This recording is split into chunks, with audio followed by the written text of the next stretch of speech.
Hallihallöle, ich bin's wieder, euer Blastingenieur. Und ja, da haben wir sie wieder, die Streif. Und diesmal haben wir da so weitere Teile dafür.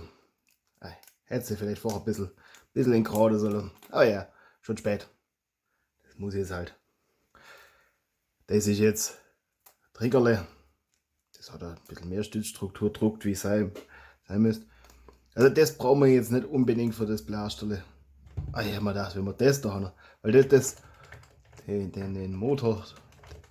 den Motorschalter, also keine Ahnung, wie das auf Deutsch heißt, den Rev-Trigger da, den müssen wir ersetzen, weil der Gott mit dem neue Tasterle nicht ganz zuverlässig. Schlechte Vorbereitung hier. Jetzt sauber machen sie davor. Ja, hoffe, ihr verzeiht mir das.